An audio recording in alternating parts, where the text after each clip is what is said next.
आप सभी का स्वागत है हमारे चैनल पे। आज जो टॉपिक हम सब पढ़ने वाले हैं वो बहुत ही इम्पॉर्टेंट है यूपीएससी एग्जामिनेशंस के लिए। ऊपर में देख सकते हैं आप, topic is written constitutions versus unwritten constitutions. आज हम सब बेसिकली जानने वाले हैं कि रिटन कॉन्स्टिट्यूशंस बेसिकली क्या होते हैं और उसके बीच में difference versus unwritten constitutions, right. किस डायमेंशंस को हम सब कवर करेंगे। पहले तो दोनों को हम सब देखेंगे कि what is written constitutions and what is unwritten constitution all about. फिर उसके की डिफरेंस फीचर्स को देखेंगे, फिर उसके बाद सिग्निफिकेंस को देखेंगे, क्या इम्पोर्टेंस प्रोविजंस हैं in written constitutions and unwritten constitutions, and both में कोई ना कोई लिमिटेशंस है, ओके। उसके रिलेटेड कोई क्रिटिसिजम्स है, that's also we are going to look. फिर ये सब करने के बाद हम सब 2 MCQs देखेंगे, ताकि देखेंगे कि लेक्चर पढ़ने के बाद हम सब उस MCQs को सॉल्व कर सकते हैं। लेक्चर में आगे जाने से पहले आप सभी से अनुरोध है कि हमारे चैनल को सब्सक्राइब करें, लाइक करें, कमेंट करें, and don't forget to share among your friends and family member. If you really do that, it's going to be awesome and fantastic to us. With this note, let's dive into the lecture. पहले हम सब देखते हैं कि written constitutions क्या होता है। First of all, try to see the written constitution. Written constitutions basically एक single document होगा, कुछ एक single book होगा, right? Single document. कोई assembly form होगा, जैसे हम सबका constitutional assembly बनाया गया था 1946 में, उसी तरह अमेरिकन कॉन्स्टिट्यूशंस भी एक असेंबली फॉर्म करके बनाया गया था 1789 के अराउंड, राइट। कोई असेंबली बना होगा, उसके रिप्रेजेंटेटिव्स ने उस डॉक्यूमेंट को तैयार किया गया होगा। This is your written constitutions. और अनरिटन कॉन्स्टिट्यूशन इज़ नॉट कि वहाँ पर कुछ लिखा नहीं है, बेसिकली वो लिखा ही हुआ है, पर लेकिन वो स्कैटर्ड है, right, not in a single, consolidated into a not single, यहाँ पर नहीं है, not, right, formal documents। Example आप पहले देख सकते हैं रिटन कॉन्स्टिट्यूशंस का, इंडिया, USA का कॉन्स्टिट्यूशन, फ्रांस का, राइट। और अनरिटन कॉन्स्टिट्यूशंस का एग्जाम्पल आप देख सकते हैं Canada, right, China, Israel, New Zealand, Saudi Arabia and United kingdom, very famous, right. Basically overall हम सब जान सकते हैं कि वो एक सिंगल डॉक्यूमेंट है जिसने हमारे रिप्रेजेंटेटिव्स ने एक असेंबली में फॉर्म बनाया है। वेदर हैज़ अनरिटन कॉन्स्टिट्यूशन जो होता है वो सिंगल में नहीं है, वो किसी भी different procedures, law, historical context में जो भी पुराने समय में लॉ होंगे उससे ड्राइव किया गया होगा। दैट इज़ स्कैटर्ड डॉक्यूमेंट्स होते हैं। ये अनरिटन कॉन्स्टिट्यूशंस हो गए। Now let's move further into the key features of this, both का हम सब दोनों का देखेंगे key features. Now you can see the first we will look at the key features of written constitutions. In this side you can see that. वो single document होते हैं। हम सब देखें कि हमारे कॉन्स्टिट्यूशंस भी, कॉन्स्टिट्यूशन ऑफ इंडिया एक सिंगल बुक है, तो that is the features of written constitution. Rigidity and flexibility. यहाँ पर जब हम सब अमेंडमेंट करते हैं तो कोई प्रोसेस, कुछ अमेंडमेंट करने के लिए बहुत प्रॉब्लम आता है, राइट। वो सिंपली अमेंडमेंट नहीं हो सकता, उसे स्पेशल मेजॉरिटी से पास किया जाना चाहिए। फिर उसके बाद हाफ ऑफ द स्टेट्स का भी एसेंस चाहिए होता है। That's a very typical job. But कुछ ऐसे होते हैं जो सिंपल मेजॉरिटी से भी हो जाते हैं, तो फ्लैक्सिबल भी है, साथ ही साथ रिजिडिटी भी है, right। About supremacy of constitution. Constitution is at the top, so nobody is above the constitutions. That is all about supremacy of constitutions. Promote federalism. Federalism मतलब होता है कि separation, that's a center और state के बीच में जो separation of powers होते हैं, powers का division of powers का सेंटर के पास भी कुछ पावर्स होंगे, स्टेट्स के पास भी कुछ इंडिपेंडेंट पावर्स होंगे। That is your federalism all about. And यहाँ पर आप देख सकते हैं जुडिशियल इज़ स्ट्रॉन्ग। यहाँ पर जुडिशियल रिटन कॉन्स्टिट्यूशंस में बहुत ही इंपॉर्टेंट होते हैं, वो स्ट्रॉन्ग होते हैं, यहाँ पर वीक नहीं होते। जैसे अनरिटन कॉन्स्टिट्यूशन में आप देख सकते हैं कि judicially is weak, so you can write about the differences. Now अब यदि हम सब अनरिटन कॉन्स्टिट्यूशंस का प्रोविजंस को देखते हैं तो नो सिंगल डॉक्यूमेंट, कोई भी एक सिंगल डॉक्यूमेंट नहीं होता है। दूसरा देख सकते हैं कि फ्लेक्सिबल होते हैं, फ्लेक्सिबल जब अमेंडमेंट कर सकते हैं तो मतलब वो तुरंत ही उसको अमेंड कर सकते हैं। सो सुप्रीमेसी ऑफ पार्लियामेंट, यहाँ पर हम सब देख सकते हैं कि सुप्रीमेसी ऑफ कॉन्स्टिट्यूशन है, पर वहाँ पर जो भी अनरिटन कॉन्स्टिट्यूशन फॉलो करते हैं वहाँ के पार्लियामेंट बहुत ही पावरफुल होते हैं। Later on we can see that unitary form of government, वहाँ का गवर्नमेंट किस प्रकार के होंगे, यूनिटरी होंगे, क्योंकि पार्लियामेंट इज़ वेरी पावरफुल। तो सेंटर पे जो भी गवर्नमेंट होंगे वो बहुत ही पावरफुल होंगे। And judicially is weak, so we know that UK में parliament is very powerful and judicially is not so as powerful as compared with India and USA, right? So this is just a features of written constitutions versus unwritten constitutions. Now अब हम सब इसके significance, that is importance को देखते हैं कि written constitutions में क्या क्या importance है। So इसका written constitutions का हम सब देख सकते हैं कि importance establish rule of law, that is law से बड़ा कोई नहीं होगा, तो ये इंश्योर करेगा written constitutions। Guarantee of fundamental rights, जो फंडामेंटल राइट्स होते हैं उसको हम सबको सेफ गार्ड करते हैं, कॉन्स्टिट्यूशन सबको प्रोवाइड करते हैं। एंड थर्ड में आप लिख सकते हैं सेपरेशन ऑफ पावर्स, जो लेजिस्लेटिव होते हैं, एग्जीक्यूटिव होते हैं एंड जुडिशियरी होते हैं, उसके बीच में सेपरेशन ऑफ पावर्स होते हैं, उसके जुरिस्डिक्शंस अलग होते हैं, पावर्स एंड रिस्पॉन्सिबिलिटीज। सो ये तीनों इंटरफेयर नहीं कर सकते, ये इंडिपेंडेंट है, but some extent checks and balance भी है, that's also there, we will learn that in later classes। well defined amendment process, so constitutions में हमारे जिस तरीके से article 368 of our Indian constitutions is also talking about the procedures which has to be followed for amending, right? तो उसमें बताया गया कि किस तरीके से किस provisions को किस तरीके से हम सब amend कर सकते हैं, that is well defined, whereas we can see that unwritten constitution में इस तरीके का procedure पूरा define नहीं होता, वहाँ पर ambiguities होते हैं, right? And judicially is strong, so ये इसका सिग्निफिकेंस है कि रिटन कॉन्स्टिट्यूशंस का, कि जुडिशियली यहाँ पर बहुत ही स्ट्रॉन्ग होते हैं। सो यदि आपका फंडामेंटल राइट्स वायलेट होता है तो आप सुप्रीम कोर्ट पे जा सकते हैं, that is judicially is very strong. अब हम सब देखते हैं significance of written unwritten constitutions. So promote respect for president, so यहाँ पर प्रेसिडेंट का मतलब हुआ कि पुराने जो समय में, जैसे आप समझ सकते हैं Magna carta, right, Magna carta एक लॉ था जो अंदाज 1215 में आया था, राइट? उसके प्रोविजंस अभी भी इम्प्लीमेंट होते हैं यूके में। सो यहाँ पर दिखाता है कि वो रिस्पेक्ट कर रहे हैं अपने हिस्टोरिकल कॉन्टेक्स्ट में जो भी लॉ सब आए, तो ये उसका सिग्निफिकेंस हुआ।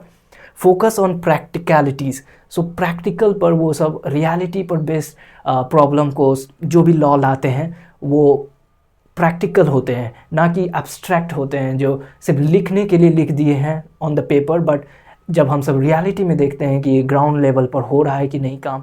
सो दैट इज़ यूके सब में यदि आता है कोई भी लॉ तो वो इम्प्लीमेंट बहुत ही अच्छे तरीके से होता है, not just in paper but in reality practical होता है।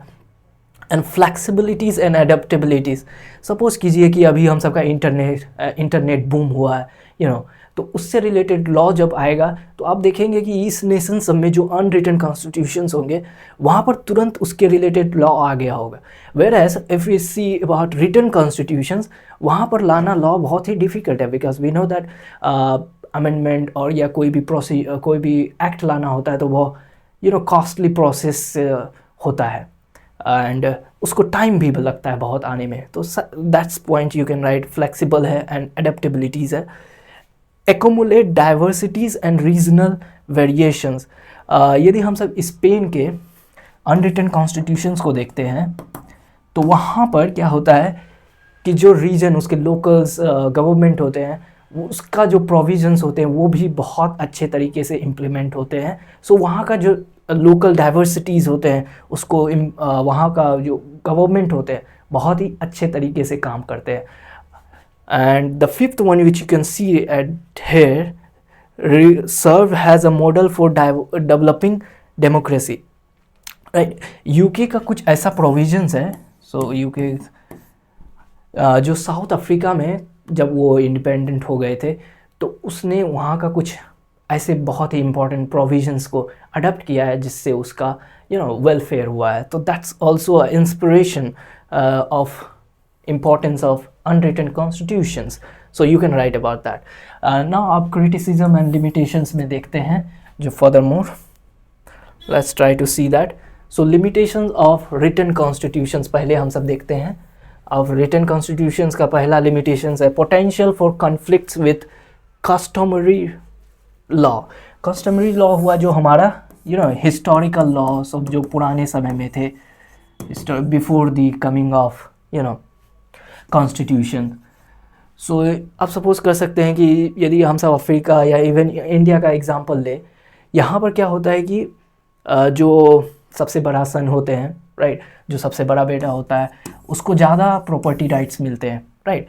पर लेकिन अब लॉ कॉन्स्टिट्यूशन क्या बोलता है कि इक्वालिटी को वी नीड टू फॉलो. सो यहाँ पर हमारे कस्टमरी लॉ से थोड़ा वायलेट कर रहा है कि अब इक्वालिटी, हर एक सन को इक्वल जो भी डिवीज़न होगा तो वो इक्वली होना चाहिए, ना कि डिस्क्रिमिनेशंस होना चाहिए. तो the potential for conflict with customary law, ये आप लिमिटेशंस बोल सकते हैं कि ओके. एंड रिजिडिटी है ही कि यहाँ पर जो अमेंडमेंट होते हैं या कोई चेंजेस करना होता है वो बहुत ही कॉम्प्लेक्स होते हैं, बहुत टाइम टेकिंग होते हैं, कॉस्टली भी होते हैं and time consuming amendment. So you can write that things into the limitations of unwritten constitution. Incompleteness, right? वो incompleteness क्यों है? क्योंकि जब जो फ्यूचर है, फ्यूचर में कोई लॉ आएगा उसको इम्प्लीमेंट करना, उसको अमेंड करना, उसके रिलेटेड प्रोविजंस को कॉन्स्टिट्यूशन में डालना वो बहुत ही डिफ़िकल्ट है क्योंकि टाइम टू टाइम बहुत ज़्यादा हमारा world is changing very fast. So उसको incorporate करना is very very difficult in written constitutions. It's going to become a bulky book ना. So that is there. And यहाँ पर 5वां में आप देख सकते हैं symbolic importance versus reality.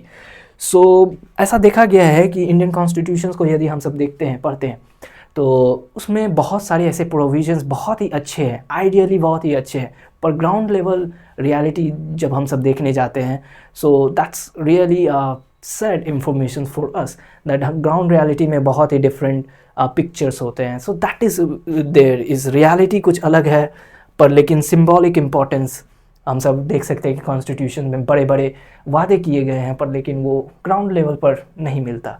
So that is there. Unwritten constitutions में हम सब लिमिटेशंस में देख सकते हैं कि नो सिंगल डॉक्यूमेंट. सो एक भी यदि इफ सिंगल डॉक्यूमेंट नहीं होगा तो एम्बिग्विटीज़ होंगे, कन्फ्लिक्ट्स होंगे. So that is there the limitation part. Flexible होने के कारण फ्रिक्वेंट चेंजेस होंगे तो अडॉप्ट करने में थोड़ा प्रॉब्लम्स आएंगे वहाँ के सिटीजन्स को. एंड सुप्रीमेसी ऑफ पार्लियामेंट, वहाँ पर पार्लियामेंट यदि बहुत सुप्रीम हो जाएंगे then it's going to be problem for the peoples, because जब पार्लियामेंट जो चाहेंगे वो कर सकते हैं, सो इससे जुडिशियली हैम्पर हो सकता है. And later on the fourth part, unitary form of government. एक लेवल का गवर्नमेंट होगा तो if centre is very powerful and states are deprived of resources, ये बहुत ही अ सेंस ऑफ डिप्राइव्ड और डिस्क्रिमिनेशंस आप फील कर सकते हैं कि सेंटर स्टेट के पास उतना रिसोर्स नहीं है कि वो अपने आप को डेवलप कर सके. बट इंडिया में आप देख सकते हैं कि हर एक स्टेट के पास अपना पुलिस सिस्टम्स है, हर एक लैंड से रिलेटेड प्रोविजंस उसके पास है, तो वो अपना वेल फ्लोरिश कर सकते हैं. But that is not possible in unwritten constitution क्योंकि वहाँ पर सेंटर जो चाहेंगे उतना रिसोर्स देंगे. That's a different things, right. So judicially is week. वहाँ पर हम सब देख सकते हैं कि जुडिशियली बहुत ही वीक है, पार्लियामेंट सुप्रीम है. So this is the limitation of unwritten constitutions. Let's move to MCQ. So basically जितना जानना था वो बहुत ही इस रिलेटेड टॉपिक से बहुत ही ज़्यादा है. सो आप यदि इसी को बार बार रिवाइज करते हैं that is more than sufficient for this topic. Now let's try to solve the 2 MCQs which is very simple. So पहला MCQs आपके सामने है, uh key benefits of written constitution. So written constitution single document होगा जहाँ पर. So options are greater flexibilities, reduce ambiguities, historical continuities, lack of amendment procedures. So यहाँ पर आप देख सकते हैं कि इसका बेनिफिट्स पूछ रहा है, तो बेनिफिट्स में क्या है, रिड्यूस एम्बिग्विटीज़। सो यहाँ पर क्योंकि हर एक चीज़ डिफाइंड है, वेल डिफाइंड है एक बुक में, तो एम्बिग्विटीज़ का कोई सिचुएशंस ही नहीं आता। So that is your answer. And दूसरा में हम सब देख सकते हैं which features is more relevant for unwritten constitution. यहाँ पर अब हम सबसे अनरिटन कॉन्स्टिट्यूशंस के बारे में जानना चाह रहा है और उसका भी फीचर्स के बारे में। सो कौन सा फॉर्मल ऑप्शंस है, फॉर्मल अमेंडमेंट प्रोसीजर्स, क्या वो फॉर्मल अमेंडमेंट प्रोसीजर्स को यूज़ करते हैं? नहीं, that's not. So judicial interpretations of law, codified document outlining principles, क्या वो डॉक्यूमेंट कॉडिफाइड है? नहीं है। स्पेसिफिक डेट ऑफ अडॉप्शंस, जब असेंबली ही नहीं बना, ना कोई उसके लिए रिलेटेड, तो अडॉप्शंस कैसे होगा? ये गलत है, ये गलत है, ये गलत है। So options is B, right. Reduce interpretation of judicially interpretation of law. So यहाँ पर जब एम्बिग्विटीज़ हैं ज़्यादा, तो जुडिशियल बहुत ही इंपॉर्टेंट रोल प्ले करते हैं उसको इंटरप्रेट करने के लिए। तो that's points you can add on to its significance as well and features, judicial interpretation of law. So this is all about this whole lecture. So hope you have learned something. So please do subscribe my channel. Thank you.